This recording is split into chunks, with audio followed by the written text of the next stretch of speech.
మీ బంగారం తాకట్టులో ఉందా? విడిపించుకోలేక ఇబ్బందులు పడుతున్నారా? అయితే మీ బంగారాన్ని వెంటనే విడిపించి కొంటాం. గణేష్ గోల్డ్. మీరు సంప్రదించాల్సిన ఫోన్ నంబర్లు 9160-266-916, 8712619507. రైనీ సీజన్ అనగానే టక్కున జనరల్గా గుర్తుకొచ్చే డిసీజెస్ ఏంటి అని అంటే డెంగ్యూ. అసలు డెంగ్యూ రావడానికి ముఖ్య కారణాలు ఏంటి? డెంగీ రావడానికి ముఖ్య కారణం దోమకాటమ్మ. అన్ని దోమల్లాగా ఇది కాదా సార్? లేదు, డెంగీ దోమ స్పెసిఫిక్ వెరైటీ ఉంటుంది. ఏడిస్ ఈజిప్టి అనే ఒక దోమ వెరైటీ. దాని కాళ్ళ వల్ల చూస్తే చారలుగా ఉంటుంది. నలుపు తెలుపు చారలతో డిఫరెంట్గా లుక్ ఉంటుంది. సో డెంగీ దోమను చూసి కూడా గుర్తించవచ్చు మనం. మరి ఎందుకు సార్ ఈ రైనీ సీజన్లోనే అసలు అలాంటి దోమలు ఎందుకు పుట్టుకొస్తాయి అసలు? సహజంగానే దోమలు వాటర్ ఎక్కువగా నిల్వ ఉన్న ప్రదేశాల్లో ఎక్కువ పుడతాయి. మరి ఇప్పుడు ఈ డెంగ్యూ దోమ ఏదైతే ఉందో అంటే దాని కాటుకు గురైన తర్వాత అంటే దాని లక్షణాలు ఎలా ఉంటాయి? ఇప్పుడు డెంగీ జ్వరానికి ఇతర జ్వరాలకి కొంచెం వేరియేషన్ ఉంటుంది సిమ్టమ్స్లో. డెంగ్యూ అనేది ఒక బ్యాక్టీరియానా సార్ లేకపోతే వైరస్? అసలు ఇది డెంగీ అనేది వైరస్ అమ్మా. ఇది ఒక ఫ్లేవివిరిడే అనే ఒక ఫ్యామిలీ ఆఫ్ వైరసెస్. మరి అసలు ఏంటి దీనికి ఒక వ్యాక్సిన్ అంటూ ఏమైనా ఫ్యూచర్లో వస్తుందా సార్? కొన్ని వ్యాక్సిన్స్ అప్రూవల్ వచ్చాయి, యూఎస్లో వచ్చాయి. ఇండియాలో ఇప్పటివరకు అవైలబుల్ కాలేదు. మేబీ నెక్స్ట్ ఇయర్ ఇండియాలో కొత్త వ్యాక్సిన్ రాబోతుందని న్యూస్.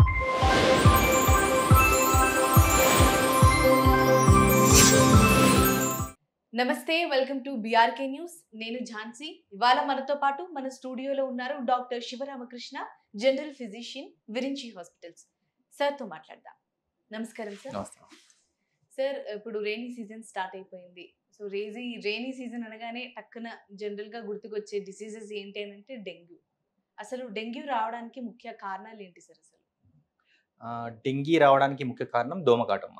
సో దోమల వల్లనే వస్తుంది. దోమకాట వల్ల వ్యాప్తి చెందుతుంది, మనుషులకు వస్తుంది. ఒక మనిషి నుంచి ఇంకో మనిషికి వ్యాప్తి చెందదు. సో ఒక డెంగీ దోమ అంటే డెంగీ దోమ సపరేట్గా ఉంటాయి. లైక్ ఇప్పుడు డెంగీ దోమ స్పెసిఫిక్ వెరైటీ. అన్ని దోమల్లాగా ఇది కాదా సార్? లేదు, డెంగీ దోమ స్పెసిఫిక్ వెరైటీ ఉంటుంది. ఏడిస్ ఈజిప్టి అనే ఒక దోమ వెరైటీ. సో దాని కాళ్ళ వల్ల చూస్తే చారలుగా ఉంటుంది. నలుపు తెలుపు చారలతో డిఫరెంట్గా లుక్ ఉంటుంది. మనం కావాలంటే గూగుల్ కొట్టి చూడొచ్చు. సో డెంగీ దోమను చూసి కూడా గుర్తించవచ్చు మనం. Okay sir. సో అలాంటి దోమలు డెంగీ దోమలు సపరేట్గా ఉంటాయి. ఆ డెంగీ దోమ కుట్టడం వల్లనే వచ్చే వ్యాధి డెంగీ వ్యాధి. సో దోమకాటు వల్లనే వస్తుంది, ఇంకా వేరే ఇతరత్ర పద్ధతుల వల్ల రాదు. మరి ఎందుకు సార్ ఈ రైనీ సీజన్లోనే అసలు అలాంటి దోమలు ఎందుకు పుట్టుకొస్తాయి అసలు? సహజంగానే దోమలు వాటర్ ఎక్కువగా నిల్వ ఉన్న ప్రదేశాల్లో ఎక్కువ పుడతాయి. సో డెంగీ ఓన్లీ రైనీ సీజన్లో వస్తుందా, వేరే సీజన్స్లో రాదా అంటే అలా కాదు. ఈవెన్ వింటర్లో వస్తుంది, సమ్మర్లో కూడా వస్తుంటాయి. మనం అడపదడప చూస్తుంటాం డెంగీ జబ్బు వచ్చిందంట, డెంగీ జ్వరం వచ్చిందంట అని వింటుంటాం. కానీ రైనీ సీజన్లో ఎక్కువ వస్తుంది ఎందుకంటే మన చుట్టుపక్కల గుంటలు కానీ అక్కడ ఫామ్ అవుతాయి, నీరు నిల్వగా ఉంటుంది. సో అవి బ్రీడింగ్ ప్లేసెస్ అన్నట్టు దోమలకి. సో అక్కడ వాటి మీద ఎగ్స్ పెడతాయి దోమలు. సో అక్కడి నుంచి పిల్లలు పుడతాయి. సో దోమల పాపులేషన్ చాలా ఎక్కువ పెరిగేది రైనీ సీజన్లో. సో ఎక్కువ కేసెస్ నమోదయ్యేది కూడా రైనీ సీజన్లోనే. సో అందుకే దోమలు ఎక్కువ వ్యాప్తి చెందుతాయి. కాబట్టి అన్ని రకాల దోమలతో పాటు ఏడిస్ ఈజిప్టి అనే దోమలు కూడా ఎక్కువ వ్యాప్తి చెందుతాయి. సో కాబట్టి మనకి ఎక్కువగా కేసెస్ డెంగీ కేసు అన్ని కూడా రైనీ సీజన్లోనే ఎక్కువ కనిపిస్తుంటాయి. ఇదే కారణం చేత. Okay sir. మరి ఇప్పుడు ఈ డెంగ్యూ దోమ ఏదైతే ఉందో అంటే దాని కాటుకు గురైన తర్వాత అంటే దాని లక్షణాలు ఎలా ఉంటాయి సార్? అంటే నాకు పలానా ఇప్పుడు హెల్త్ బాగాలేదు, దాన్ని మనం ఏమనుకుంటాం, అరే నాకేదో జ్వరం వచ్చేసింది, నేను అందరిలాగే ఎప్పటిలాగే డోలో తీసేసుకుంటే అయిపోతుంది అని అనుకుంటాడు సార్. మరి అసలు డెంగ్యూవా కాదా అనే నిర్ధారణ ఎలా చేసుకోవచ్చు సార్? ఇప్పుడు డెంగీ జ్వరానికి ఇతర జ్వరాలకి కొంచెం వేరియేషన్ ఉంటుంది సిమ్టమ్స్లో. లైక్ చాలా ఎక్కువ హైగ్రేడ్ ఫీవర్గా ఉంటుంది. అంటే ఎక్కువ మోతాదులో సివియర్ టెంపరేచర్ రావడము, 103, 104, 105 ఆ రేంజ్ వరకు కూడా వెళ్తుంది ఫీవర్. హై గ్రేడ్ టెంపరేచర్ ఉంటుంది, ఒక రోజులో తగ్గదు యూజువల్గా. అలా క్రమక్రమంగా వస్తుంది. ఇప్పుడు మనకు ఫీవర్ వచ్చింది అనుకోండి, సహజంగా ఏం చేస్తాం, ఒక డోలో టాబ్లెట్ కానీ పారాసిటమాల్ టాబ్లెట్ కానీ వేసుకుంటాం. తగ్గిపోయింది అనుకోండి, మనం ఎవరికి సంప్రదించాం కూడా, వచ్చింది తగ్గిపోయింది అనుకుంటాం. అది చేసే పద్ధతి కరెక్టే, అందరు చేసే పద్ధతే కరెక్టే, ఫాలో కావచ్చు. కానీ ఒకవేళ ఫీవర్ 24 hours 1 day కంటే ఎక్కువ ఉందనుకోండి, అప్పుడు మనం ఏంటి కారణం అని కనుక్కోవడానికి ప్రయత్నించాలి. అప్పుడు సహజంగా మనకు అంతగా నాలెడ్జ్ ఉండదు, ఒక లేమన్కి ఏముంటుంది అంత నాలెడ్జ్ ఉండదు. కాబట్టి దగ్గరలో ఉన్న జనరల్ ఫిజిషియన్ కానీ ఎవరైనా ఫ్యామిలీ డాక్టర్ కానీ ఎవరైనా ఉంటే సంప్రదించి నాకు ఏ కారణం అయి ఉంటుంది, ఈ లక్షణాలు ఏమైనా డెంగీ ఉందా, లేకపోతే ఇప్పుడు ఈ కాలంలో వచ్చే వ్యాధులు ఏమైనా వ్యాప్తి చెందుతున్నాయా, ఇన్ఫెక్షన్స్ ఏమైనా వస్తున్నాయా, ఇది వైరలా, బ్యాక్టీరియలా, ఫంగసా ఏంటి అనేది ఒక డాక్టర్ని సంప్రదిస్తే మన లక్షణాలను బట్టి చెప్పగలుగుతారు. అయితే డెంగీకి కావాల్సిన లక్షణాలు యూజువల్గా ఏంటంటే హై గ్రేడ్ టెంపరేచర్ ఉంటుంది, బాడీ పెయిన్స్ అలా ఏమైనా వస్తాయా? సివియర్ బాడీ పెయిన్స్ ఉంటాయి, ఓకే. సివియర్ బాడీ పెయిన్స్ ఉంటాయి, జాయింట్ పెయిన్స్ ఉంటాయి, ఓకే. తలనొప్పి సివియర్గా ఉంటుంది, కొంతమందికి వెన్నుపూస నొప్పి చాలా ఎక్కువ ఉంటుంది, బ్యాక్ పెయిన్ చాలా ఎక్కువ ఉంటుంది, ఓకే. ఇంకా రెట్రో ఆర్బిటల్ పెయిన్ అంటారు, అంటే కన్ను వెనుక భాగంలో కనుగుడ్డు వెనుక భాగంలో నొప్పి బాగా ఉంటుంది. సో అంటే అన్ని లక్షణాలు అందరికీ ఉండాల్సిన అవసరం లేదు, ఓకే. ప్రజెంటేషన్ డిఫరెంట్గా ఉండొచ్చు. కానీ కామన్గా ఉండేది ఏంటంటే హై గ్రేడ్ ఫీవర్ ఒకటి, body pains, severe body pains ఉంటాయి. కొంతమందికి వామిటింగ్స్ కూడా అవుతాయి, సివియరిటీ పెరిగిన కొద్దీ కొంతమందికి వామిటింగ్స్ అవుతాయి, ఆకలి వేయదు, ఓకే. సివియర్ బాడీ పెయిన్స్ ఉంటాయి, అలసట ఉంటుంది, చెమటలు పెడతాయి, చలి రావచ్చు, ఓకే. చిల్స్ రావచ్చు. ఓకే. సో ఇవన్నీ లక్షణాలు కామన్గా ఉంటాయి. సో ఇలాంటి లక్షణాలు 1 డే కంటే ఎక్కువగా ఉండి సివియరిటీ పెరుగుతుంది అన్నట్టు అనిపిస్తే మాత్రం వెంటనే దగ్గరలోనే జనరల్ ఫిజిషియన్ కానీ లేకపోతే ఎవరైనా ఫ్యామిలీ ఫిజిషియన్ కానీ సంప్రదించాలి. Okay sir. మరి డెంగ్యూ అనేది ఒక బ్యాక్టీరియానా సార్, లేకపోతే వైరస్ అసలు ఇది? డెంగీ అనేది వైరస్ అమ్మా, ఇది ఒక ఫ్లేవివిరిడే అనే ఒక family of viruses.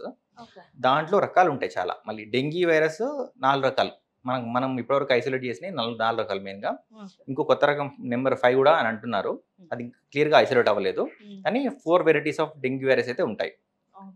Den 1, DEN 2, 3, 4. So 4 different type of serotypes అంటాం. సో 4 రకాల వైరస్. మరి ఈ 4 రకాల్లో మనుషులకు ఏది వస్తే ఎక్కువ డేంజర్ సార్? అట్లా దీని వల్లనే అలాగే. ఎక్కువ డేంజర్ అని లేదు, ఇదే వస్తుంది ఇది ఎక్కువ ఉంటుంది అని లేదు, ఆ. ఏదైనా రావచ్చు. కాకపోతే ఒక్కసారి వచ్చింది మళ్ళీ ఇంకోసారి కూడా రావచ్చు. అంటే ఇప్పుడు for suppose first variety of dengue virus వచ్చింది అనుకోండి ఇన్ఫెక్షన్, అది మళ్ళీ సెకండ్ టైం రాదు, ఒకవేళ వచ్చినా కానీ ఇమ్యూనిటీ వచ్చేస్తుంది దానికి. ఓకే. సో ఒకసారి ఆ వైరస్ మన బాడీని ఎఫెక్ట్ చేసింది అనుకోండి, మన బాడీ ఎలా ఉంటుందంటే ఇమ్యూన్ సెల్స్ దాన్ని రికగ్నైజ్ గుర్తించి దానికి సంబంధించిన యాంటీబాడీస్ తయారు చేస్తుంది, రోగనిరోధక శక్తిని పెంపొందించుకుంటుంది. Okay sir. So next time మళ్ళీ అదే డెంగీ వైరస్ 1 అనే దోమ, ఆ వైరసే ఉన్న దోమ వచ్చి కుట్టింది అనుకోండి, వెంటనే మన బాడీ రియాక్ట్ అయిపోయి దాన్ని క్రమంగా రాకుండా, ఫీవర్ రాకుండా కాపాడేటట్టు ప్రయత్నిస్తుంది. ఒకవేళ ఇమ్యూనిటీ తక్కువ ఉంది అనుకోండి, ఇమ్యూనో సప్రెస్డ్ అనుకోండి, అప్పుడు కూడా ఎంతో కొంత మెమరీ సెల్స్ ఉంటాయి, సివియరిటీ అంత రాకపోయినా కానీ పేషెంట్ అయితే సఫర్ అవ్వరు. కానీ ఒకవేళ డెంగీ 2 వైరస్ ఏదైతే వచ్చి సెకండ్ టైం వచ్చింది అనుకోండి, డెంగీ 2 కానీ 3 కానీ 4 కానీ, అప్పుడు మళ్ళీ డెంగీ రావచ్చు, సేమ్ లక్షణాలతో రావచ్చు, ఒక్కోసారి ఇంకా సివియరిటీ పెరగచ్చు కూడా. ఎందుకంటే ఆల్రెడీ సిమిలర్ వైరస్ కాబట్టి కొంచెం ఇమ్యూనలాజికల్ రియాక్షన్స్ అనేవి కొంచెం ఎక్కువగా ఉండొచ్చు సెకండ్ టైం, థర్డ్ టైం వచ్చినప్పుడు. Okay sir. ఇప్పుడు జనరల్గా ఎవరైనా సరే ఏదైనా డిసీజ్ ఉన్నది వెళ్తే 1-2 రోజులు తగ్గిపోతే ఇంటికి రావచ్చు అనే కైండ్ ఆఫ్ మెంటాలిటీతో ఉంటారు సార్. అంటే అక్కడ మందులు రాయించుకొని ఇంటికి వచ్చి వాడేసుకోవచ్చు అని ఉంటారు. మరి ఈ డెంగ్యూ కేసులో అలా చేసుకోవచ్చా సార్, హాస్పిటల్కి వెళ్ళి కనుక్కున్నప్పుడు? ఫస్ట్ ఇప్పుడు మనకు ఫీవర్, హై గ్రేడ్ ఫీవర్ ఉంది, నేను చెప్పిన లక్షణాలు ఉన్నాయి అనుకోండి, body pains, joint pains, headache ఇవన్నీ ఉన్నాయి. సో డాక్టర్ దగ్గరికి వెళ్తే యూజువల్గా ఏం రాస్తారు, లక్షణాలను బట్టి అమ్మ ఇది డెంగీ అయి ఉండొచ్చు, లేకపోతే వైరల్ ఫీవర్ ఉండొచ్చు. రెయినీ సీజన్లో డెంగీ కాదు, వేరే వైరల్ ఫీవర్స్ కూడా వస్తుంటాయి. కాకపోతే ఎక్కువ వచ్చే వైరసెస్ రెస్పిరేటరీ వైరస్ అంటారు. జలుబు, దగ్గు, రొంప ఇవన్నీ కాజ్ చేసే వైరసెస్ రెస్పిరేటరీ వైరసెస్ అంటాం, అవి కూడా వస్తుంటాయి. కానీ డెంగీకి లక్షణాలు ఎలా ఉంటాయంటే యూజువల్గా గొంతులో నొప్పి కానీ దగ్గు కానీ ఉండదు డెంగీలో, సహజంగా ఉండదు. ఒకవేళ డెంగీ వైరస్తో పాటు వేరే వైరస్ కూడా ఇన్ఫెక్షన్ వచ్చింది అనుకోండి, రెస్పిరేటరీ వైరస్ ఇన్ఫెక్షన్ కూడా వచ్చింది అనుకోండి, సేమ్ టైంలో వచ్చే అవకాశాలు ఉన్నాయి. వర్షాకాలము, వర్షంలో తడుస్తాము, జలుబు వచ్చే అవకాశం ఉంటుంది. అట్లా యూజువల్గా వచ్చే ఇన్ఫెక్షన్ ఏంటంటే రెస్పిరేటరీ వైరల్ ఇన్ఫెక్షన్. సో 2 ఒకసారి రావచ్చు, లేకపోతే రెస్పిరేటరీ ఇన్ఫెక్షనే ఉండొచ్చు. ఫ్లూ వచ్చే సీజన్ కూడా రెయినీ సీజన్, వింటర్ సీజన్లో ఎక్కువ వస్తుంది ఫ్లూ. సో ఫ్లూ వైరస్ కూడా వచ్చినా కానీ లక్షణాలు సిమిలర్గా ఉంటాయి, బాడీ పెయిన్స్, సివియర్ హెడ్ ఏక్, జాయింట్ పెయిన్స్ కూడా ఉండొచ్చు ఫ్లూలో కూడా. సో డెంగీకి అసలు మెడిసిన్ ఉందా సార్? మామూలుగా డెంగీకి ఇప్పటివరకు అయితే యాంటీవైరల్ మెడిసిన్ ఏం లేదు, కాకపోతే డెవలప్మెంట్లో ఉంది. ఇంకా ఏది ఇప్పటివరకు ఎఫెక్టివ్గా చూపించిన మెడిసిన్ ఎక్కడ రికార్డ్ కాలేదు. ఫ్యూచర్లో వచ్చే ఛాన్సెస్ కూడా ఇప్పట్లో అయితే కనిపించట్లేదు, ఎందుకంటే phase 3 ట్రయల్స్లో ఉన్న డ్రగ్స్ ఏం లేవు డెంగీకి. So as of no medicine అయితే ఏం లేదు. మరి మెడిసిన్ లేనప్పుడు అసలు మళ్ళీ హాస్పిటల్స్లో ఎందుకు జాయిన్ అవ్వాలి సార్? అంటే ట్రీట్మెంట్ ఎలా ఉంటుంది తెలియని వాళ్ళ కోసం. అయితే డెంగీ జ్వరం అనేది ఒక సెట్ ఆఫ్ క్రైటీరియా ఉంటుంది కదా. ఇప్పుడు దాంట్లో డెంగీలో రకరకాలు ఉంటుంది, మైల్డ్, మోడరేట్, సివియర్, ప్రొఫౌండ్ అని ఉంటుంది. సో మైల్డ్ అంటే లక్షణాలు కొంతమందికి బాగా ఇమ్యూనిటీ బాగుంది అనుకోండి, లేకపోతే దోమకాటు ఆ టైంలో వైరస్ ఎంట్రీ బాడీలో తక్కువ వైరస్ ఉంది, లేకపోతే బాడీ వైరస్ మల్టిప్లై కాకముందు ఇమ్యూనిటీ బాగుండి కంటెంట్ చేసింది అనుకోండి ఆ వైరస్ని, అప్పుడు వాళ్ళలో మైల్డ్ వెరైటీ ఆఫ్ ఇన్ఫెక్షన్ వస్తుంది. మైల్డ్ అంటే 1-2 రోజుల్లో వచ్చేస్తుంది, తగ్గిపోతుంది. Okay. సో మోడరేట్ అంటే కొంచెం సివియర్గా ఉంటుంది. పేషెంట్స్ ఇంట్లో వీళ్ళు మైల్డ్ వెరైటీ వాళ్ళు ఎవరైతే ఉంటారో వాళ్ళు జస్ట్ పారాసిటమాల్ వేసుకుంటారు, 2-3 రోజుల్లో తగ్గిపోతుంది. కొంతమంది డాక్టర్ సంప్రదిస్తారు, కొంతమంది డాక్టర్ సంప్రదించరు కూడా. సో మోడరేట్ సివియరిటీ వాళ్ళు కంపల్సరీ సంప్రదించవలసిన అంత తీవ్రత ఉంటుంది. సివియరిటీ బాగా ఎక్కువ ఉంటుంది, ఫీవర్ తగ్గదు, బాడీ పెయిన్స్ తగ్గవు, అలసట ఎక్కువ ఉంటుంది. సో కంపల్సరీ డాక్టర్ దగ్గరికి వెళ్తారు, మందులు తీసుకుంటారు, టెస్ట్లు చేయించుకోమని చెప్తారు. ఒకవేళ వాళ్ళు చేయించుకుంటే నిర్ధారణ అవుతుంది డెంగ్యూ ఉందని. టెస్ట్లు చేయించుకోలేదనుకోండి, వాళ్ళు ఒక 5 days to 7 days సఫర్ అవుతారు, తర్వాత రికవర్ అయ్యే ఛాన్స్ ఉంది. వాళ్ళకి తెలియకుండా రికవర్ అయ్యే ఛాన్స్ ఉంది, తెలిసి కూడా రికవర్ అయ్యే ఛాన్స్ ఉంది. అంటే ఇప్పుడు వైరస్ అమ్మ, డెంగ్యూ ఏదైనా కానీ వైరల్ ఇన్ఫెక్షన్ బాడీలో ఇమ్యూనిటీ అనేది ఉత్తేజితం అవుతుంది. అయితే బాడీలో ఇమ్యూనిటీ అనేది కంటైన్ చేస్తుంది. అంటే బాడీలో ఉన్న ఇమ్యూనిటీ యాక్టివేట్ అయ్యి దాన్ని ఓవర్టేక్ చేసుకోవడానికి ఒక 5 to 7 days టైం పడుతుంది యూజువల్గా ఏ వైరస్కైనా. ఇమ్యూనిటీ అనేది వచ్చి ఆ వైరస్ని కంటైన్ చేసే లోపల మన బాడీ అనేది ఎక్కడ డ్యామేజ్ అవ్వకుండా కాపాడుకోవాలి. సో బాడీలో ఏమన్నా మార్పులు, కొన్ని వైరసెస్లు కొన్ని అవయవాలు ఎఫెక్ట్ చేస్తాయి. ఫర్ ఎగ్జాంపుల్ ఇప్పుడు కరోనా వైరస్ వచ్చింది మనకు. కరోనా వైరస్ ఏం చేస్తుంది, లంగ్స్ని డ్యామేజ్ చేస్తుంది. కరోనా వైరస్ వచ్చిన వాళ్ళు కూడా ఇమ్యూనిటీతో రికవర్ అయిపోయిన వాళ్ళు చాలా మంది ఉన్నారు. సో ఆ క్రమంలో లంగ్స్ని డ్యామేజ్ చేస్తుంది కదా. లంగ్స్ డ్యామేజ్ అయ్యే టైంలో ఆ లంగ్స్ని కాపాడుకునే పద్ధతులు ఉపయోగించాలి మనం. ఆక్సిజన్ అందకపోతే ఆక్సిజన్ అందించడము, సరేనా, చల్లటివి తీసుకోకపోవడము, దగ్గు తెమ్మడ అట్లాంటివి ఏమైనా ఉంటే వాటిని తగ్గించడానికి మందులు వాడడము, ఇవన్నీ వాడితే లంగ్స్ ప్రొటెక్ట్ అవుతాయి. ఆ టైంలో మన వైరస్ ఏదైతే దుష్ప్రభావాలు మన బాడీలో ఆర్గన్స్ మీద చూపిస్తుందో, లేకపోతే బాడీలో ఏమైనా పర్టికులర్ కణాల మీద చూపిస్తుందో వాటిని మనం కాపాడుకునే క్రమం పాటించాలి. పాటిస్తే మనము ఆ ఇమ్యూనిటీ డెవలప్ అయ్యే లోపు మన టైం తీసుకున్న వాళ్ళం అవుతాం. సో అది కరోనా వైరస్లో అయితే లంగ్స్ డ్యామేజ్ అవుతాయి. డెంగ్యూలో ఎలా కాదు, డెంగ్యూలో ఒక లక్షణం ఉంటుంది. డెంగ్యూ వైరస్ అనేది ప్లేట్లెట్స్ అనేది తగ్గిస్తుంది బాడీలో. ఏ అవయవైనా ఎఫెక్ట్ కావచ్చు సివియరిటీ చాలా పెరిగినప్పుడు, కానీ ముఖ్యంగా ఎర్లీ స్టేజెస్ నుంచే ఒక క్రమంగా ప్లేట్లెట్స్ అనే కణాలు తగ్గిస్తుంది. వైట్ బ్లడ్ సెల్స్ తగ్గిపోతాయి, ప్లేట్లెట్స్ తగ్గిపోతాయి. అయితే వైట్ బ్లడ్ సెల్స్ దాని అవే ఇంప్రూవ్ అయిపోతాయి. ప్లేట్లెట్స్ కూడా సిమిలర్గానే ఇంప్రూవ్ అవుతాయి, కానీ ప్లేట్లెట్స్ అనేవి చాలా ఇంపార్టెంట్. ఎందుకంటే ప్లేట్లెట్స్ మన బాడీలో ఎక్కడైనా చిన్న దెబ్బ తగిలినా, బ్లీడింగ్ అయినా కానీ బ్లీడింగ్ని ఆపే కణాలు ప్లేట్లెట్స్. సో ఆ ప్లేట్లెట్ కణాలు ఒక లెవెల్లో ఉండాలి మన బాడీలో. ఈ డెంగ్యూ వైరస్ ఏం చేస్తుందంటే ఆ ప్లేట్లెట్స్ని చాలా తగ్గిస్తుంది. ఈవెన్ బిలో 10,000 కూడా తీసుకొస్తుంది. బిలో 10,000 లెవెల్ అనేది ఎలాంటి లెవెల్ అంటే వెరీ క్రిటికల్ లెవెల్ అంటాం. అంటే ఎన్ని ఉండాలి సార్ మామూలుగా ఒక మనిషి? మన మనిషికి మామూలుగా సహజంగా 1.5 lakhs నుంచి 4.5 lakhs వరకు ఉంటుంది. 1.5 lakhs నుంచి 4.5 lakhs పర్ మైక్రోలీటర్ అనేది నార్మల్ కౌంట్ ప్రతి మనిషికి. ఇప్పుడు డెంగ్యూ వైరస్ వచ్చిన వాళ్ళు ఫస్ట్ 1-2 daysలో తగ్గకపోవచ్చు. ప్లేట్లెట్స్ నావి బాగానే ఉన్నాయి, నాది డెంగ్యూ కాదని చెప్పేవాళ్ళు కూడా ఉంటారు. పేషెంట్స్ వచ్చి, సార్ నా ప్లేట్లెట్స్ 2.5 lakhs ఉన్నాయి, నాది డెంగ్యూ కాదు, నాకు లక్షణాలు డెంగ్యూ లాగా అనిపిస్తున్నా, నేను టెస్ట్ చేయించుకోను అంటారు. అలా అనేవాళ్ళు చాలా మంది ఉంటారు. సో నేను చెప్తాం, సార్ ఇనిషియల్ స్టేజెస్లో ఫస్ట్ 1-2 daysలో లేకపోతే ఫస్ట్ 3-4 daysలో కూడా ప్లేట్లెట్స్ తగ్గవు. తగ్గడం స్టార్ట్ అవ్వడమే యూజువల్గా 3-4 days తర్వాత స్టార్ట్ అవుతాయి. సో మీరు సివియరిటీ తగ్గకపోయినా, డెంగ్యూ సివియరిటీ తగ్గకపోయినా, అలసట తగ్గకపోయినా, నీరసం తగ్గకపోయినా కానీ, లేకపోతే ఏదైనా బ్లీడింగ్ మేనిఫెస్టేషన్స్ అంటే ఒకసారి ప్లేట్లెట్స్ తగ్గాయి అనుకోండి, బాడీలో కొన్ని చేంజెస్ కనిపిస్తాయి. చేతుల మీద, కాళ్ళ మీద, లేకపోతే అబ్డోమెన్ మీద ఎక్కడైనా స్కిన్లో బ్రూజెస్ అంటాం, కమిలిపోయినట్టు. దెబ్బ తగిలితే మనకి కమిలిపోతుంది కదా, దాన్ని బ్రూజ్ అంటాం. సో అలాంటి లక్షణాలు కనిపిస్తాయి. లేకపోతే చిన్న చిన్న ర్యాష్ కనిపిస్తుంది, చుక్కలుగా రెడ్ డాట్స్ లాగా అనిపిస్తుంది, ర్యాష్ వస్తుంది. అయితే డెంగీకి స్పెసిఫిక్ కాదు ర్యాష్. ఏదైనా వైరల్ ఫీవర్స్లో ర్యాష్ రావచ్చు, లేకపోతే ఇతరత్ర ఇన్ఫెక్షన్స్లో కూడా కొన్నింటిలో ర్యాష్ రావచ్చు. అయితే డెంగీలో కూడా ర్యాష్ వస్తుంది. ర్యాష్ వచ్చింది, లేకపోతే ఏదైనా కమిలిపోయినట్టు అవుతుంది, బ్రూజెస్ వస్తున్నాయి, అట్లాంటిది అంటే మాత్రం బాడీలో ఏదో మన కోగులేషన్ సిస్టమ్ ఏదైతే ఉంటుందో అది డిస్టర్బ్ అయ్యిందని అర్థం. సో కోగులేషన్ పారామీటర్స్ కానీ ప్లేట్లెట్స్ కానీ చెక్ చేసుకోవాలి. Along with same time dengue virus ఏమైనా ఇన్ఫెక్షన్ ఉందా, ఇంకా వేరే ఏమైనా వైరస్ అట్లాంటి ఇన్ఫెక్షన్ ఉందా అని చెక్ చేసుకోవాలి. అంటే మామూలు దోమకాటుకి ర్యాషెస్ కానీ చిన్న చిన్న పింపుల్స్ లాగా కానీ రావాలి సార్? ఓన్లీ ఈ కైండ్ ఆఫ్ ఇప్పుడు మలేరియా కాజ్ చేసే దోమలు వేరే రకం ఉంటాయి. సో మలేరియాలో కూడా ఓసారి బ్రూజెస్ రావచ్చు, కానీ ఇప్పుడు మలేరియా కేసెస్ చాలా తగ్గాయి. మనం యూజువల్గా నార్త్ ఈస్టర్న్ స్టేట్లో అట్లాంటి ఆ స్టేట్స్లోనే ఒరిస్సా, భువనేశ్వర్ అటు సైడ్ మాత్రమే ఎక్కువ చూస్తున్నాం. వెస్ట్ బెంగాల్, ఒరిస్సా అటు సైడ్ మాత్రమే ఎక్కువ చూస్తున్నాం. ఈవెన్ మన coastal Andhra, northern coastal Andhra అటు సైడ్ కూడా చూస్తున్నాం ఇన్ఫెక్షన్స్. ఇక్కడ హైదరాబాద్లో కానీ, సెంట్రల్ తెలంగాణ కానీ, ఆంధ్రాలో కానీ యూజువల్గా తక్కువ మలేరియా కేసెస్ అడపా కనిపిస్తున్నాయి, కానీ చాలా తగ్గాయి. కానీ డెంగీ మాత్రం ప్రతి చోట ఉంది. అవును, దోమల వల్ల. సో మన ఒకవేళ ట్రావెల్ చేసామనుకోండి, కొంతమంది ఈ పేషెంట్స్ వస్తుంటారు, ఒరిస్సా వెళ్ళి వచ్చామండి, అక్కడ చుట్టాలు ఉన్నారు, పెళ్ళికి వెళ్ళి వచ్చాము అని అట్లా వచ్చిన వాళ్ళలో మలేరియా వచ్చిన వాళ్ళు చాలా మంది ఉన్నారు. సో మలేరియా కూడా ఇట్లాంటి సిమ్టమ్స్ కాజ్ చేయొచ్చు, అంటే ర్యాష్ రావడము, ఫీవర్ రావడము. సో మనకు ఇది పర్టికులర్గా ఇదే ఇన్ఫెక్షన్ అని చూసి చెప్పడం కష్టం. టెస్ట్ కంపల్సరీ చేయాలి, బ్లడ్ టెస్ట్. అయితే ఏ రకమైన బ్లడ్ టెస్ట్ చేయాలి, ఏ టైంలో ఏ టెస్ట్ చేయాలనేది డాక్టర్ మాత్రమే చెప్పగలుగుతాడు. సో ఎన్ని రోజులు అయిన సిమ్టమ్స్ స్టార్ట్ అయ్యి దోమ కుట్టిన తర్వాత యూజువల్గా ఇంక్యుబేషన్ పీరియడ్ అనేది ఉంటుంది. ఇంక్యుబేషన్ పీరియడ్ అంటే తెలుసా? తెలుసు సార్, కానీ ఎక్స్ప్లెనేషన్ తెలుసు. సో ఇప్పుడు ఏదన్నా మనకు స్టార్ట్ అయింది అనుకోండి, ఇప్పుడు దోమ కుట్టింది ఇవాళ, దోమ కుట్టిన తర్వాత వైరస్ నా బాడీలోకి ఎంటర్ అయింది, నా బాడీలో కాదు పేషెంట్ బాడీలోకి ఎంటర్ అయింది అనుకోండి, అక్కడి నుంచి మనకు లక్షణాలు స్టార్ట్ అయ్యే డేట్ వరకు దాన్ని ఇంక్యుబేషన్ పీరియడ్ అంటాం. అంటే దోమలో ఎంత ఉంటుంది, దోమ చాలా చిన్నది, దాంట్లో వైరస్ కణాలు చాలా తక్కువ ఉంటాయి. అది కుట్టిన తర్వాత వైరస్ లోపలికి వెళ్ళిన తర్వాత అవి మల్టిప్లై అవుతాయి. ఇంత పెద్ద బాడీని ఎఫెక్ట్ చేయాలి అని అంటే ఆ చిన్న దోమలో చిన్న వైరస్ క్వాంటిటీ ఉంటుంది, అంత మొత్తం బాడీని మొత్తం స్ప్రెడ్ అవ్వడానికి, అంటే మల్టిప్లై అయ్యి నెంబర్స్ పెరగడానికి పట్టే టైంని ఇంక్యుబేషన్ పీరియడ్ అంటాం.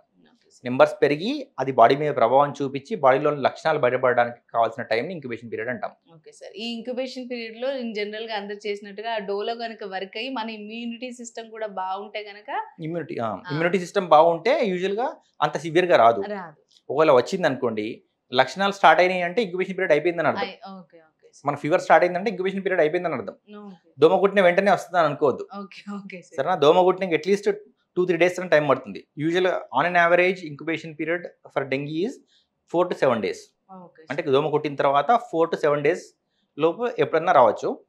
Even it can vary from 2 to 16-17 days కూడా. సో అంటే వితిన్ 2 days లో స్టార్ట్ అవ్వచ్చు, అప్ టు 17-18 days వరకు కూడా వెళ్ళొచ్చు. కానీ మోస్ట్ కామన్గా మనం చూసే incubation period 4 to 7 days. 4 to 7 days పీరియడ్లో మాత్రమే ఇంక్యుబేషన్ ఎక్కువగా ఉంటుంది. సో అన్ని డేస్ పడుతుంది దోమ కుట్టిన తర్వాత. అంటే ఇప్పుడు ఆల్రెడీ ఒక పర్సన్ డెంగీతో సఫర్ అవుతున్నాడు అనుకోండి, ఇప్పుడు ఈ ఏడిస్ ఈజిప్టి అనే మస్కిటోస్ ఏవైతే ఉన్నాయో అవి వెళ్ళి ఆ పర్సన్ కుట్టాయి అనుకోండి, ఆ పర్సన్ నుంచి దోమకు వైరస్ సోకుతుంది. దోమలో ఏ ప్రభావం చూపించదు, దోమ it serves as a vector అన్నట్టు, ట్రాన్స్మిట్ అంటే ఒక పర్సన్ నుంచి ఇంకో పర్సన్ కి స్ప్రెడ్ చేయడానికి మాత్రమే హెల్ప్ చేస్తుంది. కానీ డైరెక్ట్ గా పర్సన్ టు పర్సన్ మాత్రం స్ప్రెడ్ అవ్వదు వైరస్. ఏ రకమైన కాంటాక్ట్ వల్ల కూడా పర్సన్ టు పర్సన్ స్ప్రెడ్ అవ్వదు, దోమ కుడితే మాత్రమే వస్తుంది. స్పెసిఫిక్ దోమే కాకుండా దోమలు అన్నిటి వల్ల కూడా అన్ని విధాలు కాదు, ఏడిస్ ఈజిప్టి మాత్రమే స్ప్రెడ్ చేస్తుంది, అదే స్ప్రెడ్ చేస్తుంది. ఇప్పుడు ఆ దోమనే ఆ పర్సన్ కుట్టి ఆ వైరస్ క్యారీ చేసి దాంట్లో కూడా కొంచెం ఇంక్యుబేషన్ పీరియడ్ అని ఉంటుంది, దాంట్లో కూడా స్ప్రెడ్ అవ్వడానికి. స్ప్రెడ్ అయ్యి అప్పుడు దాని సెలైవరీ గ్లాండ్స్కి వచ్చి అక్కడి నుంచి కుడితే అప్పుడు వస్తుంది. ఓకే సార్, మీరు ఇంతకుముందు అన్నట్టుగా ట్రీట్మెంట్ ప్రాసెస్ వచ్చేసరికి ప్లేట్లెట్లు తగ్గుతాయి దానికోసం అని చెప్పి అదే మీరు యాంటీవైరల్ ఏం లేదు మరి అడ్మిషన్ ఎందుకు అంటారు. సో ఇప్పుడు డెంగీలో నేను చెప్పాను మైల్డ్, మోడరేట్, సివియర్ అని. మోడరేట్ అంటే కంపల్సరీ డాక్టర్ సంప్రదించి టాబ్లెట్స్ వాడాలి, ఓవర్సారి హాస్పిటలైజేషన్ కూడా అవసరం పడుతుంది. అయితే ఈ ప్లేటెట్స్ అనేది తగ్గడం స్టార్ట్ అవుతుంది సహజంగా. ప్లేటెట్స్ తగ్గడం స్టార్ట్ అవుతే ఎప్పుడు ఎంత తగ్గుతుంది అనేది ఐడియా ఉండదు ఎవరికి, ఈవెన్ పేషెంట్ చెప్పలేడు, డాక్టర్ కూడా చెప్పలేడు. అయితే పేషెంట్కి వితిన్ 1 day ఒక 10,000 తగ్గచ్చు, 5,000 తగ్గచ్చు, లేకపోతే 1 lakh కూడా తగ్గచ్చు, 1 lakh or more than 1 lakh కూడా తగ్గచ్చు. ఒక్కసారి సడన్ గా డ్రాప్ అవుతాయి. అప్పుడు బాడీలో ఏమవుతుందంటే కొన్ని మార్పులు వస్తాయి. అంత సడన్ ప్లేటెట్ డ్రాప్ ఒకసారి అయ్యేసరికి బాడీలో బ్లీడింగ్ మేనిఫెస్టేషన్స్ అనేవి స్టార్ట్ అవ్వచ్చు, ఎక్కడి నుంచి బ్లీడింగ్ అవ్వచ్చు. అయితే బాడీలో కూడా సహజంగా వేర్ అండ్ టేర్ నడుస్తూ ఉంటుంది, అంటే బ్లడ్ ఫ్లో అవుతుంటుంది కదా. సో చిన్నగా ఎక్కడన్నా బ్లడ్ వెజల్స్లో ఎక్కడన్నా రిపేర్ వస్తుంది, బ్రీచ్ అవుతుంది, ఆ ఇంటిగ్రిటీ అనేది బ్రీచ్ అయిపోతుంది. సో అప్పుడు ఇంటర్నల్ బ్లీడింగ్ అయ్యే ఛాన్స్ ఉంటుంది. అయితే దాన్ని సీల్ చేసే ప్రాపర్టీ ఈ ప్లేటెట్స్కి ఉంటుంది, దాన్ని సీల్ చేసే లక్షణాలు ఉంటాయి ప్లేటెట్స్కి. ఆ ప్లేటెట్స్ తగ్గేసరికి ఏమవుతుందంటే ఆ సీల్ చేసే ప్రాపర్టీ ఉండదు. సో ఇంటర్నల్గా మనకు కనబడిన చోట్ల కూడా బ్లీడ్ అవుతుంది. బయటికి స్కిన్లో కనిపించేది అదే ర్యాష్, చిన్నగా ర్యాష్ రావడము, లేకపోతే బ్రూజెస్ కనబడము, ఇదంతా కూడా దానివల్లే. అయితే ఈ స్కిన్ వరకే ఇంతవరకే ఉంటే ఓకే. వైటల్ ఆర్గన్స్లో బ్లీడింగ్ అయింది అనుకోండి, లైక్ బ్రెయిన్ కానీ లంగ్లో కానీ అబ్డామినల్ ఇంకెక్కడైనా కానీ బ్లీడింగ్ అయింది అనుకోండి, అది ఒకసారి ప్రాణాపాయం కూడా కావచ్చు. ఎన్ని డేస్ పడుతుంది సార్ ఈ ట్రీట్మెంట్ కి? అదే మైల్డ్ అయితే యూజువల్గా 4-5 days లో తగ్గిపోతుంది, మోడరేట్ అయితే 5 to 7 days. ఆ పర్టికులర్ డేస్ లో ఖచ్చితంగా హాస్పిటల్లోనే ఉండాలి సార్, ఇంట్లో ఉండి కూడా క్యూర్ చేసుకోవచ్చా? అంటే మనం మానిటర్ చేయడం, ఇప్పుడు యూజువల్గా అడ్మిషన్ అవసరం అంటే ఒక డాక్టర్ చెప్పాడు అనుకోండి డెంగీ కోసం, అడ్మిషన్ అవసరం అని అంటే దాని అర్థం ఏంటంటే ప్లేట్లెట్స్ తగ్గడం క్రమక్రమంగా పెరుగుతుంది, తగ్గడం బాగా పడిపోతున్నాయి, మానిటరింగ్ చేయడం కోసం చేస్తాం. అడ్మిట్ చేసిన పేషెంట్స్ని యూజువల్గా ప్లేట్లెట్స్ రోజు 2 సార్లు చెక్ చేస్తాం, మార్నింగ్ ఈవినింగ్ కూడా చెక్ చేస్తాం. సివియర్గా పడ్డాయంటే, అప్పుడు బాగా పడ్డాయి అనుకోండి ప్లేట్లెట్స్ ఎక్కించాల్సిన పరిస్థితి రావచ్చు, సరేనా? ఒక లెవెల్ క్రిటికల్ ఫేజ్లో వచ్చేసాయి అనుకోండి, ప్లేట్లెట్స్ క్రమం పెరిగేంత వరకు కూడా ప్లేట్లెట్స్ ఎక్కించాల్సిన పరిస్థితి రావచ్చు. కొంతమందికి మల్టిపుల్ యూనిట్స్ కూడా ఇవ్వాల్సిన పరిస్థితి రావచ్చు కొన్ని డేస్ వరకు. సో ఆ క్రమాన్ని ఎప్పుడు ఇవ్వాలి ప్లేట్లెట్స్ పేషెంట్స్కి అవసరమా లేదా అని చూడడానికి కోసం అడ్మిట్ చేస్తాం. ఇంకోటి అదొకటే కాదు, ప్లేట్లెట్స్ ఒకటే కాదు, డెంగీలో main management fluid maintenance, fluid balance maintain చేయడం అనేది చాలా ఇంపార్టెంట్. అయితే క్యాపిలరీ లీక్ అని చాలా టెర్మినాలజీస్ ఉంటాయి, మీకు అవి ఎవరికి అర్థం కాగాని. అంటే బాడీలో ఏమవుతుందంటే ఫ్లూయిడ్ అనేది లీకేజ్ అవుతుంది. ఈ ప్లేట్లెట్స్ తగ్గిపోయేసరికి మన బాడీలో కొంచెం ఫ్లూయిడ్ అనేది లీక్ అయిపోతుంది. పొట్టలోకి లీక్ అవ్వడము, లంగ్స్ చుట్టూ ఉన్న కవర్స్లోకి లీక్ అవ్వడము, అట్లా క్యాపిలరీ లీక్ సిండ్రోమ్ అంటాం. అట్లా లీక్ అయిపోయినప్పుడు బీపీ పడిపోతుంది, మన బ్లడ్ చిక్కగా పడుతుంది, కాన్సన్ట్రేషన్ పెరిగిపోతుంది. సో ఫ్లూయిడ్స్ ఇవ్వాలి, ఎంత మోతాదులో ఇవ్వాలి, ఎన్ని డేస్ ఇవ్వాలి, మళ్ళీ ఆ బ్లడ్ లీక్ అయిన ఫ్లూయిడ్ ఏదైతే ఉందో అది మళ్ళీ బ్యాక్ వచ్చేస్తుంది. అది వచ్చినప్పుడు మళ్ళీ ఫ్లూయిడ్స్ ఆపడము, ఎప్పుడు ఆపాలనేది డాక్టర్ మాత్రమే తెలుస్తుంది. సో దానికోసమే అడ్మిట్ చేస్తాం. అయితే ఇంత అడ్మిట్ చేసినా కానీ ఓవర్సారి సివియారిటీకి వెళ్ళిపోతుంది. కొంతమంది ఇమ్యూన్ సిస్టమ్ ఓవర్ రియాక్ట్ అయిపోయి ఆర్గన్ డ్యామేజ్ అయిపోతాయి, ఇంటర్నల్ బ్లీడింగ్ అయిపోతుంది. కొంతమందికి డెంగీలో సివియర్గా బ్రెయిన్ ఎఫెక్ట్ అవుతుంది. డెంగీలో బ్రెయిన్ ఎఫెక్ట్ అయిన వాళ్ళు చాలా తక్కువ బతుకుతారు, మోర్టాలిటీ రేట్ చాలా హై, అంటే సివియర్ గా వాళ్ళు ఆల్మోస్ట్ 99 to 100% మోర్టాలిటీ. బ్రెయిన్ డెంగీలో ఎఫెక్ట్ అయింది డెంగీ వైరస్ వల్ల అంటే మోర్టాలిటీ 99 to 100% ఉంటుంది. సో అట్లాంటి కాంప్లికేషన్స్ ఏమైనా వెళ్తున్నాయా అని మనం చూసుకోవాలని. డెంగీ వల్ల ఒకవేళ బ్రెయిన్లో బ్లీడ్ అయింది అనుకోండి, వాళ్ళు సర్వైవ్ అయ్యే ఛాన్స్ ఉంటుంది. కానీ డెంగీ వైరస్ ప్రభావమే డైరెక్ట్ బ్రెయిన్ మీద పడింది అనుకోండి, సో కొన్ని పార్ట్స్ ఉంటాయి బ్రెయిన్లో, వాటిని స్పెసిఫిక్గా ఎఫెక్ట్ చేస్తుంది. అట్లాంటివి స్కాన్ చేస్తేనే తెలుస్తుంది. అలాంటిది ఏమైనా మేనిఫెస్టేషన్స్ ఉంటే సో బతకడం చాలా కష్టం. సో అట్లాంటి సివియారిటీకి పోకుండా ఉండడానికి, కొంచెం ఫ్లూయిడ్ బ్యాలెన్స్ మెయింటైన్ చేయడానికి, సిమ్టమాటిక్ రిలీఫ్ ఇవ్వడానికి, ఇన్ఫ్లమేషన్ తగ్గించడానికి దీనికోసం అడ్మిట్ చేస్తాం పేషెంట్స్ని మానిటర్ చేయడానికి. అంతే తప్ప డెంగీకి ట్రీట్మెంట్ లేకుండా అడ్మిట్ చేస్తున్నారు, కమర్షియల్ అయిపోయారని అనడం చాలా కామన్ అయిపోయింది. Okay sir. సార్ మరి అసలు ఈ డెంగ్యూ ట్రీట్మెంట్ కి అంటే ఇది కాస్ట్లీయా సార్, లేకపోతే మధ్యతరగతి కుటుంబాలు కూడా కుటుంబాలు కూడా తీసుకోవచ్చు. ఈవెన్ అంటే యూజువల్గా డెంగీ పేషెంట్స్ మేము వార్డులో పెట్టి ట్రీట్ చేస్తాం, వార్డులోనే పెడతాం, ఐసీయూలో షిఫ్ట్ చేసి ట్రీట్ చేసేంత పరిస్థితి ఉండదు. అయితే ఎప్పుడైతే ప్లేటెట్స్ బాగా పడిపోతాయో, ప్లేటెట్స్ ఎక్కించాల్సిన పరిస్థితి వచ్చినప్పుడు ప్లేటెట్స్ ఎక్కించే క్రమంలో, ఆ ఎక్కించే టైంలో మాత్రం ఓవర్సారి ఐసీయూ షిఫ్ట్ చేసి ఎక్కిస్తాం. ఎందుకంటే ఏ బ్లడ్ ఎక్కించినా కానీ, బ్లడ్ ప్రొడక్ట్స్ కానీ బ్లడ్ ఎక్కించినా కానీ రియాక్షన్స్ వచ్చే ఛాన్స్ ఎక్కువ ఉంటుంది. రియాక్షన్స్ వచ్చినప్పుడు వాటిని వెంటనే మనం కౌంటర్ అటాక్ చేయాలి. ఆ రియాక్షన్స్ తగ్గడానికి కొన్ని మందులు ఉంటాయి, యాంటీ అలర్జిక్ మందులు ఉంటాయి, అవి ఇవ్వడము, అట్లాంటివి ఇవ్వడం ఓన్లీ ఐసీయూలో వాళ్ళ డాక్టర్లు మాత్రమే చూసి ఇవ్వగలుగుతారు. సో ఆ ఎక్కించే క్రమంలో మాత్రమే ఒక 1 to 2 hours మాత్రం అబ్జర్వేషన్లో పెట్టేసి మళ్ళీ షిఫ్ట్ చేసుకుంటాం. ప్లేటెట్స్ ఎక్కించే క్రమంలో ఫస్ట్ సారి ఏం రాలేదనుకోండి, అట్లాంటి రియాక్షన్స్ ఏం రాలేదనుకోండి, ఈవెన్ సెకండ్ టైం కానీ థర్డ్ టైం కానీ ఇవ్వాల్సిన పరిస్థితి వస్తే అప్పుడు వార్డులో కూడా ఇవ్వచ్చు. సో యూజువల్గా అనేది వార్డులో అడ్మిట్ చేస్తాము. మేజర్ పెద్ద కాస్ట్లీ మెడిసిన్స్ ఏమి ఉండవు డెంగీకి, సింపుల్ మెడిసిన్స్ ఏ ఉంటాయి. ఫ్లూయిడ్స్ కరెక్ట్ ఇవ్వాలి టైంకి, సో దానికోసం కాస్ట్ కూడా ఎక్కువ అవ్వదు. ప్లేటెట్స్ ఎక్కించాల్సిన అవసరం పడితే మాత్రం కొంచెం కాస్ట్ ఆఫ్ ట్రీట్మెంట్ పెరుగుతుంది.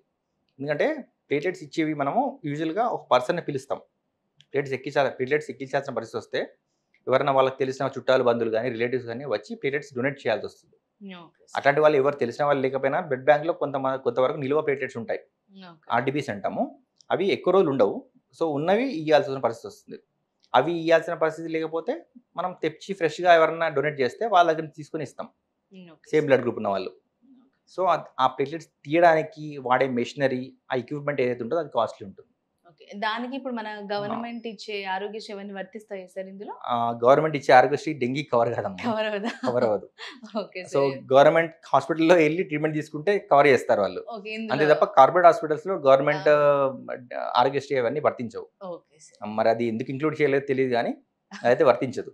Okay sir. మరి ఇప్పుడు డెంగ్యూ ట్రీట్మెంట్ అంతా అయిపోయాక ఇంటికి వచ్చిన తర్వాత తీసుకోవాల్సిన జాగ్రత్తల గురించి చెప్పండి. అయితే ఇప్పుడు డెంగీ వచ్చిన పేషెంట్ హాస్పిటల్లో అడ్మిట్ అయ్యాల్సిన పరిస్థితి వచ్చింది అని అంటే బాడీలో చాలా మార్పులు వస్తాయి.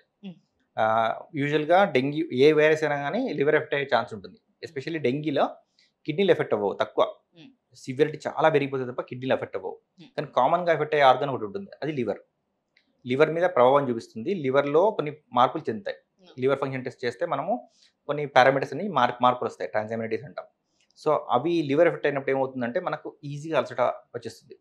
లివర్ అనేది ఒకటి డిటాక్సింగ్ ఆర్గన్ మన బాడీలో. టాక్సిన్స్ మనం ఏం తీసుకున్నా అంటే మన ఫుడ్లో తినే ఏమన్నా చెదారం ఏమైనా ఉన్నా కానీ వాటిని డిటాక్సిఫై చేస్తుంది. సో లివర్ పాడైంది కాబట్టి మనం తినే డిటాక్సిఫై సరిగా అవ్వదు. మనకు శక్తి సరిగా పుట్టదు. మనం తిన్నదాన్ని అరిగించి కార్బోహైడ్రేట్ని, ప్రోటీన్ని, ఫ్యాట్ని కరెక్ట్ మెటబాలైజ్ చేసేది కూడా లివరే. So liver is very important. So ఆ ఆర్గన్ అనేది కొంచెం వీక్ అయిపోతుంది, డ్యామేజ్ అవుతుంది కాబట్టి అది రికవర్ అయ్యేంత వరకు కూడా సిమ్టమ్స్ ఉంటాయి. సో అది రికవర్ అవడానికి యూజువల్గా మందులు పంపిస్తాము. ఎలా విత్ మన ఇంటికి వచ్చిన తర్వాత పాటించాల్సిన జాగ్రత్తలు ఏంటంటే ఫ్రెష్లీ కుక్డ్ ఫుడ్ తీసుకోవాలి, నార్మల్ ఫుడ్ వెజిటేరియన్ డైట్ తీసుకోవాలి, non vegetarian diet, high protein diet తీసుకోకూడదు. ఎందుకంటే ప్రోటీన్ డైట్ తీసుకుంటే ఎక్కువగా లివర్ మీద ప్రభావం పడుతుంది. సో లివర్కి పని పెరుగుతుంది, ఆల్రెడీ డ్యామేజ్డ్ డిసీజ్డ్ లివర్ ఉంటుంది. సో దాని మీద ఎక్కువ ఇబ్బంది పెట్టకూడదు. సింపుల్ ఫుడ్స్ తీసుకోవాలి, ఫ్రూట్ జ్యూసెస్ ఎక్కువ తీసుకోవాలి. డయాబెటిక్ పేషెంట్స్ కాకపోతే ఫ్రూట్ జ్యూసెస్ ఎక్కువ తీసుకోవాలి. డయాబెటిక్స్ అయినా కానీ ఫ్రూట్ జ్యూసెస్ కాకుండా డయాబెటిక్స్ వాళ్ళు తినే ఫ్రూట్స్ చాలా ఉన్నాయి. కొన్ని రకాల ఫ్రూట్స్ మాత్రమే అవాయిడ్ చేస్తాం డయాబెటిక్స్లో, బాగా తీయగా ఉన్నాయి. అవి కాకుండా వేరే ఫ్రూట్స్ తినొచ్చు. ఫ్రూట్స్ తింటే తొందరగా రికవర్ అవుతారు. Okay sir. అసలు ఇన్ జనరల్ గా మొత్తంగా అసలు డెంగ్యూ ఫీవర్ అనేది రాకుండా ఉండాలంటే కూడా ఎలాంటి జాగ్రత్తలు తీసుకోవాలి చెప్పండి. ఫస్ట్ డెంగ్యూ ఫీవర్ రాకుండా జాగ్రత్తలు తీసుకోవాలంటే మనము దోమల నుంచి దూరంగా ఉండాలి. దోమల నుంచి దూరంగా ఉండాలంటే మనం ఏం చేయాలంటే మనకి కాకుండా మన కమ్యూనిటీ వాళ్ళకు, మన నేబర్స్ కూడా దూరంగా ఉండాలి. చుట్టుపక్కల ఎక్కడ గుంటలు లాంటివి ఫామ్ కాకుండా చూసుకోవాలి. వర్షాకాలంలో నీరు నిల్వ ఉండకుండా చూసుకోవాలి. గుంత లాంటివి ఫామ్ అవుతున్నాయి, నీరు నిల్వ ఉంటుంది అంటే దోమలకు బ్రీడింగ్ ప్లేస్ అదే. సో అక్కడ ఎగ్స్ పెడతాయి, దోమల పాపులేషన్ పెరుగుతుంది. సో నీట్నెస్, క్లీన్లెస్ అనేది మెయింటైన్ చేస్తే సరిపోతుంది. ఇంకోటి దోమలు స్ప్రెడ్ కాకుండా స్ప్రేస్ కొడతారు. ఆయిలీ ఫిలిం ఉన్న స్ప్రేస్ కొడతారు. అట్లాంటి ఫిలిం ఆయిలీ స్ప్రేస్ కొడితే నీరు నిల్వ ఉన్నా కానీ వాటి మీద దోమ ఎగ్స్ పెట్టలేదు, పాపులేషన్ పెరగకుండా ఉంటుంది. సో దానికోసం అన్నట్టు. సో అట్లాంటివి చేస్తే దోమలు స్ప్రెడ్ అవ్వకుండా ఉంటాయి. ప్లస్ ఇంకోటి ఏంటంటే full clothing. So full hands clothing, sleeveless వేసుకోకుండా ఫుల్ హ్యాండ్స్ క్లాతింగ్ వేసుకోవడము, కవర్ చేసుకోవడం, వీలైనంత వరకు స్కిన్ కవర్ చేసుకుంటే దోమ కాటు నుంచి కొంచెం ఎంతో కొంత మనం రక్షించుకోవచ్చు. ఇంకోటి మస్కిటో రెపెలెంట్స్ క్రీమ్స్ దొరుకుతాయి, మస్కిటో రిపెలెంట్ క్రీమ్స్ దొరుకుతాయి. క్రీమ్స్ పూసుకోవచ్చు. ఓపెన్ ఏరియాస్ ఏవైతే బయట కనిపిస్తున్నాయో వాటి క్రీమ్స్ పూసుకోవచ్చు. కొన్ని చిన్నపిల్లలకు కూడా కంపాటబుల్ అంటే స్కిన్ నాన్ సెన్సిటివ్ క్రీమ్స్ కూడా ఉంటాయి. ఇక్కడ ఫ్యాబ్రిక్ రోలాన్స్ దొరుకుతాయి, బట్టలకు డైరెక్ట్ పూసేసుకోవచ్చు. ఆ స్మెల్ స్ట్రాంగ్ గా ఉంటుంది, దోమలు కూడా దగ్గర రావు. అలాంటి చేసుకోవచ్చు. స్కిన్ రిపెలెంట్ క్రీమ్స్ ఉంటాయి, స్కిన్ కి రాసుకోవచ్చు డైరెక్ట్. ఇవన్నీ పాటించవచ్చు. ఇంకోటి డెంగీ దోమల లక్షణం ఏంటంటే యూజువల్ గా డే టైంలో కుట్టే లక్షణాలు ఎక్కువ ఉంటాయి.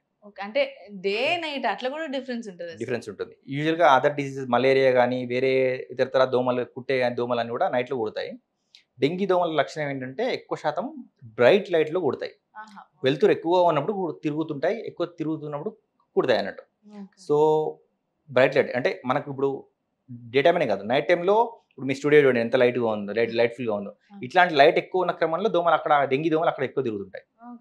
సో నైట్ అయినా పర్లేదు, లైట్ చాలా ఎక్కువ ఉంది అనుకోండి డెంగీ దోమలు యాక్టివ్గా ఉంటాయి. లైట్ ఎక్కువ ఉంటే డెంగీ దోమలు యాక్టివ్గా ఉంటాయి. సో డే టైంలో యూజువల్గా లైట్ ఎక్కువ ఉంటుంది కాబట్టి డే టైంలో కుట్టే అవకాశాలు ఎక్కువ ఉంటాయి. They are more active. So day టైంలో మనం జాగ్రత్తగా ఉండాలి డెంగీ నుంచి దూరం ఉండాలంటే.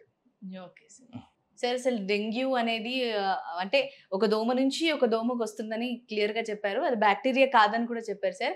మరి అసలు ఏంటి దీనికి ఒక వ్యాక్సిన్ అంటూ ఏమైనా ఫ్యూచర్ లో వస్తుందా సార్? ఎందుకంటే ట్రీట్మెంట్ లో కూడా ప్లేట్లెట్స్ గురించి చెప్పారు కానీ పర్టికులర్ మెడిసిన్ గురించి చెప్పలేదు. సో మరి వ్యాక్సిన్ వస్తుందా? కరోనా వచ్చినప్పుడు ఇదే ప్రాబ్లం క్రియేట్ అయింది. కరోనాకి వ్యాక్సిన్ ఎప్పుడు వస్తుంది, ఇంత మహమ్మారి నుంచి ఎట్లా బయటపడాలని వ్యాక్సిన్ కోసం చాలా మంది కృషి చేశారు, తొందరగా వ్యాక్సిన్ అనుకున్నారు. మరి డెంగీ ఇన్ని సంవత్సరాల నుంచి ఉంది, ఎందుకు వ్యాక్సిన్ రావట్లేదు అంటే వ్యాక్సిన్ ఎప్పటి నుంచో ట్రయల్స్ నడుస్తున్నాయి కానీ ఇప్పటివరకు సక్సెస్ అవ్వలేదు వ్యాక్సిన్స్. అయితే కొన్ని వ్యాక్సిన్స్ మాత్రము ఫేజ్ 3 ట్రయల్స్ కూడా నడుస్తున్నాయి. కొన్ని వ్యాక్సిన్స్ అప్రూవల్ వచ్చాయి, US లో వచ్చాయి, ఇండియాలో ఇప్పటివరకు అవైలబుల్ కాలేదు. మేబీ నెక్స్ట్ ఇయర్ 2026 కల్లా ఇండియాలో కొత్త వ్యాక్సిన్ రాబోతుందని న్యూస్. అది కూడా కాస్ట్లీ, అది స్టార్టింగ్ లో కాస్ట్లీ ఉంటుందమ్మా. ఏదైనా వ్యాక్సిన్ ఇంట్రడక్షన్ అప్పుడు కాస్ట్లీ ఉంటుంది. క్రమక్రమంగా దాని ప్రొడక్షన్ ఎక్కువ అయింది అనుకోండి, కాస్ట్ ఆఫ్ ట్రీట్మెంట్ తగ్గిపోతుంది. సెంట్రల్ గవర్నమెంట్ మనకి ఏమన్నా స్టెప్స్ తీసుకొని తొందరగా అట్లాంటి వ్యాక్సిన్స్ ప్రొక్యూర్ చేసుకొని ఎక్కువ మోతాదులో ప్రొడ్యూస్ చేశారనుకోండి, దెన్ అప్పుడు కాస్ట్ ఆఫ్ వ్యాక్సిన్ తగ్గిపోతుంది. సో డెంగీని అప్పుడు భయంకరమైన జబ్బులాగా చూడకుండా కంటే వ్యాక్సిన్ తీసుకుంటే విల్ బీ సేఫ్. సార్ మొత్తంగా అసలు డెంగ్యూ గురించి, డెంగ్యూ లక్షణాల గురించి, డెంగ్యూ వస్తే తీసుకోవాల్సిన జాగ్రత్తల గురించి, తర్వాత తీసుకోవాల్సిన జాగ్రత్తల గురించి, అసలు రాకుండా ఉండడానికి ఏం చేయాలి అనే వాటన్నిటి గురించి చాలా బాగా వివరించారు sir. Thank you so much.